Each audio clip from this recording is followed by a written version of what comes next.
नमस्कार दोस्तों। आज की कहानी है गृहस्थ बड़ा या सन्यासी। बहुत समय पहले की बात है।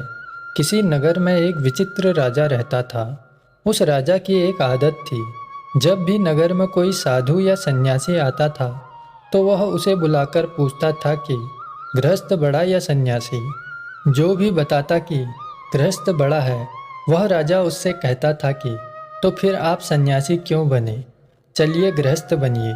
इस तरह वह उस सन्यासी को भी गृहस्थ बनने का आदेश देता था। और जो बताता था कि सन्यासी बड़ा है, उससे वह प्रमाण मांगता था।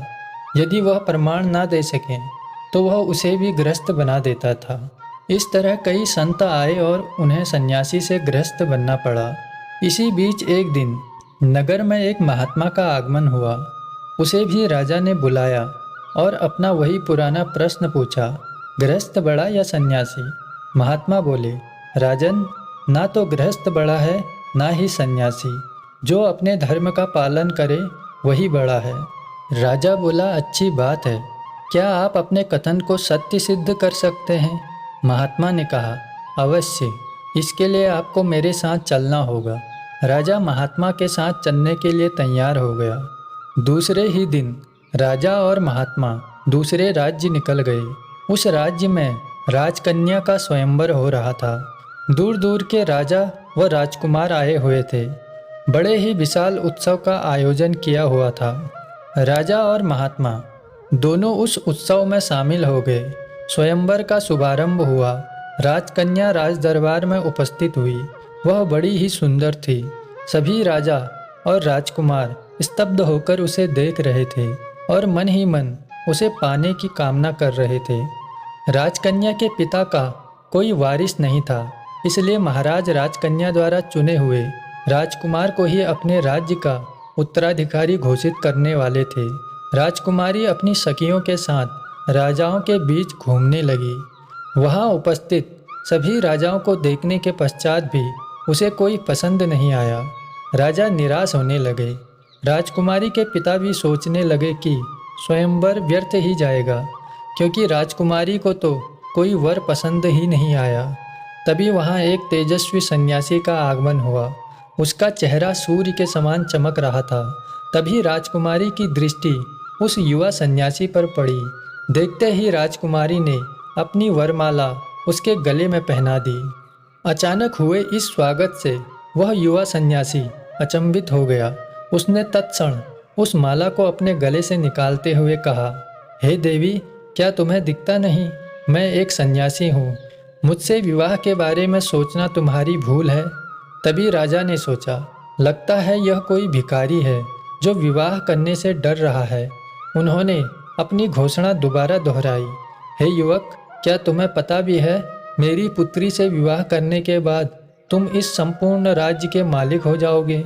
क्या फिर भी तुम मेरी पुत्री का परित्याग करोगे?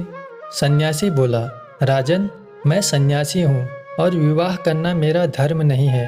आप अपनी पुत्री के लिए कोई अन्य वर देखिए। इतना कहकर वह वहाँ से चला गया। किंतु वह युवक राजकुमारी के मन में बस चुका था। उसने भी प्रतिज्ञा की कि मैं विवाह करूँगी तो उसी से, अन्यथा अपने प्राण त्याग दूंगी। इतना कहकर वह भी उसके पीछे पीछे चली गई। वह राजा और महात्मा यह वृत्तांत देख रहे थे। तभी महात्मा ने कहा, चलो हम भी उनके पीछे चलकर देखते हैं क्या परिणाम होता है। वह दोनों भी राजकुमारी के पीछे पीछे चलने लगे। चलते चलते वह एक घने जंगल में पहुंच गए।